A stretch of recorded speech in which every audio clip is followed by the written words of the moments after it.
Recent గా ఒక incident చెప్దాం డిస్కస్. మరి మీకు తెలిసే ఉండొచ్చు మేబీ. ఓకే. వాళ్ళిద్దరు భార్య భర్తలు 5 ఏళ్ల క్రితము దగ్గర ఒక 7 ఏళ్ల క్రితం పెళ్ళై ఉంటది. ఇద్దరు ఐటీ ఎంప్లాయీస్, వెల్ సెటిల్డ్. కలక్ చక్కటి బిడ్డ పుట్టారు, మగ బిడ్డ. 6 months బిడ్డ చాలా చలాగ్గా ఉన్నారు, అంతా చూస్తూ ఉన్నారు. ఒక మీలాంటి మంచి పీడియాట్రిషియన్ దగ్గర వాళ్ళు ట్రీట్మెంట్ తీసుకుంటూ ఉన్నారు. 6 months అయిన తర్వాత బిడ్డకి అన్నం ముట్టింపు అన్నప్రాసన కోసము వాళ్ళు రెడీ అయ్యారు. వాళ్ళేమో ఇంట్లోనే చేద్దాం అనుకున్నారు. తల్లిదండ్రులు ఇద్దరు వైపు పెద్దలు మొత్తం వాళ్ళు ఒక గుడి, 2 రకాల గుడులు వేరే దూర ప్రాంతాలు సజెస్ట్ చేయడం జరిగింది. చివరికి తర్జన పడి వాళ్ళల్లో ఒక ఏకాభిప్రాయానికి వచ్చి ఒక దూరంగా ఉన్న ఒక 100-150 kilometers హాస్పిటల్ దేవాలయానికి తీసుకుపోయి పొద్దు నుంచి సాయంత్రం వరకు అన్నప్రాసన కార్యక్రమంలో బిజీగా గడిపేశారు. బాగా జర్నీ మాత్రం అటు ఇటుగా 300-200 kilometers దాకా జరిగిపోయింది. ఇంటికి వచ్చిన తర్వాత బిడ్డ ఏడుపు మొదలు పెట్టారు. తల్లి ఏమనుకున్నారంటే ఆ బిడ్డ అలసిపోయి ఉంటాడు, ఆకలి అవుతుందేమో కదా, మేము పట్టించుకోలేదు అని చెప్పేసి పాలు ఇస్తే నిద్రపోతాడు అని చెప్పేసి అనుకున్నారు. పాలు ఇచ్చిన తర్వాత బిడ్డ పోతాడని చెప్పేసి అనుకొని వీళ్ళు హడావుళ్ళ వీళ్ళుండి వీళ్ళు ప్రయాణ బల్లెక్తో వీళ్ళు నిద్రపోయారు. తెల్లారి మామూలుగా యాజ్ యూజువల్గా 5 గంటలకు బిడ్డ లేచి కేరింతలు కొడుతూ ఉంటారు. కానీ ఈసారి మాత్రం బిడ్డ ఉలుకూపు లేదు, పలుకులేదు.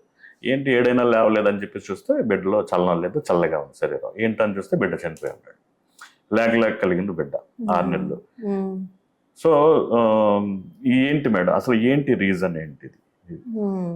ఇది చాలా పెద్ద వైరల్ అయింది. ఒక పెడియాట్రిషియన్ షేర్ చేశారు దీనికి సంబంధించి. అంటే మల్టిపుల్ రీజన్స్ ఉండుండొచ్చండి.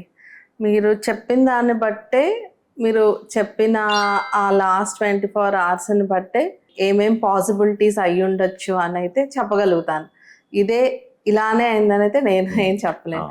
అంటే ఒకటి ఏంటంటే హైపోగ్లైసిమియాస్, ఎక్కువసేపు ఫీడ్ ఇవ్వకపోవటం వల్ల ఫిట్స్ రావటము.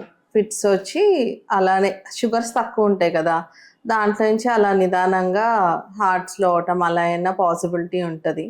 ఇంకొకటి సడన్ ఇన్ఫాంట్ డెత్ సిండ్రోమ్ అని ఒకటి చెప్తామన్నమాట. అదేంటంటే మనకి కాజ్ తెలియకోకుండా నిద్రలోనే పిల్లలు చనిపోవటం లాంటిది యూజువల్గా ఫారెన్లో ఎక్కువ చూస్తాం. రీజన్స్ ఏంటంటే మరీ సాఫ్ట్ బెడ్డింగ్ వేయటం కానీ, ఆస్పిరేషన్ అంటే తాగిన ఫీడ్ వామిటింగ్ అయ్యి వాళ్ళు ఏంటంటే ఆ టైంలో ఏంటంటే వాళ్ళు మ్యానిపులేట్ చేసుకోలేరు. ఆ వామిటర్సే లంగ్స్లోకి వెళ్ళిపోయింది అనుకోండి.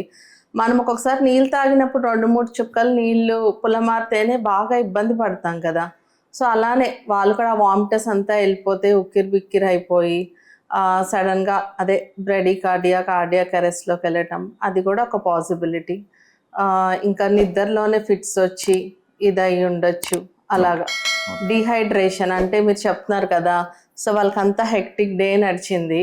సో ఫీడ్ ఎంతవరకు ఇచ్చారు, వాటర్ అవన్నీ మనకు తెలియదు. సో డీహైడ్రేషన్ వల్ల కూడా ఫిట్స్ రావటము, ఎలక్ట్రోలైట్స్ మిస్ మ్యాచ్ అవ్వటము, దానివల్ల రిథమ్ చేంజెస్ రావటం అలా ఉంటాయి. సో మల్టిపుల్ పాసిబిలిటీస్ ఉండొచ్చు.